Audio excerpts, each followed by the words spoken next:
ಚಪಾತಿಗಳನ್ನ ನಾವು ಸಾಮಾನ್ಯವಾಗಿ ಮಾಡ್ತಾ ಇರ್ತೀವಿ. ಈ 2 ಸ್ಪ್ಯಾಚುಲಾಗಳಲ್ಲಿ ನಾವು ಯಾವ್ದನ್ನ ಚೂಸ್ ಮಾಡ್ಕೊಂಡ್ರೆ ತುಂಬಾ ಈಸಿ ಅಂತ ನೋಡ್ಕೊಳ್ಳೋಣ. ಈ ಒಂದು ಸ್ಪ್ಯಾಚುಲನ ನಾವು ಯಾವಾಗ್ಲೂ ಅಷ್ಟೇ ಬಜ್ಜಿ ಕರೀಲಿಕ್ಕೆ ಆಗ್ಬೋದು, ವಡೆ ಕರೀಲಿಕ್ಕೆ ಆಗ್ಬೋದು, ಈ ರೀತಿಯಾಗಿ ಎಣ್ಣೆ ಒಂದು ಫ್ರೈ ಮಾಡುವಾಗ ಮಾತ್ರ ಯೂಸ್ ಮಾಡ್ತಾ ಇರ್ತೀವಿ.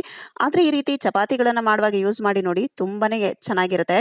ನಾವು ಹಾಗೆ ಡೈರೆಕ್ಟ್ ಆಗಿ ಈ ಪೂರಿ ಮೇಲೆ ಆಗ್ಬೋದು, ಚಪಾತಿ ಮೇಲೆ ಎಣ್ಣೆ ಹಾಕೋದ್ರಿಂದ ತುಂಬಾ ಎಣ್ಣೆ ಒಂದು ಅದ್ರ ಮೇಲೆ ಆಗುತ್ತೆ. ಮತ್ತೆ ನಾವು ಅದು ಚಪಾತಿಯನ್ನ ಪಲ್ಟಾಯಿಸುವಾಗ ಅಂದ್ರೆ ತಿರುಗಿಸುವಾಗ ಆ ಎಣ್ಣೆ ಎಲ್ಲ ಆ ಕಡೆ ಈ ಕಡೆ ಸ್ಪ್ರೆಡ್ ಕೂಡ ಆಗುತ್ತೆ. ಮತ್ತೆ ನಮ್ಮ ಮೇಲೆ ಬೀಳುವಂತ ಭಯ ಕೂಡ ಇರುತ್ತೆ. ಈ ರೀತಿ ಇದ್ರ ಮೇಲೆ ನಾವು ಎಣ್ಣೆ ಹಾಕಿ ಇದರಿಂದ ನಾವು ಸ್ಪ್ರೆಡ್ ಮಾಡೋದ್ರಿಂದ ಬಹಳ ಈವನ್ ಆಗಿ ಸಮಾನವಾಗಿ ಎಲ್ಲಾ ಕಡೆನೂ ಸ್ಪ್ರೆಡ್ ಆಗುತ್ತೆ. ಓವರ್ ಆಯಿಲ್ ಕೂಡ ಆಗೋದಿಲ್ಲ. ಸ್ಪೂನ್ ಇಂದ ನಾವ್ ಎಣ್ಣೆ ಹಾಕೋದಾದ್ರೂ ಆಗ್ಬೋದು, ಅಥವಾ ಈ ಎಣ್ಣೆ ಸ್ಪ್ಯಾಚುಲಾ ಇಂದ ಹಾಕಿದ್ರು ನೀಟಾಗಿ ಈವನ್ ಆಗಿ ನಮ್ಗೆ ಎಲ್ಲಾ ಕಡೆನೂ ಸ್ಪ್ರೆಡ್ ಆಗುತ್ತೆ. ಮತ್ತೆ ಬಹಳ ಬೇಗನೂ ಆಗುತ್ತೆ.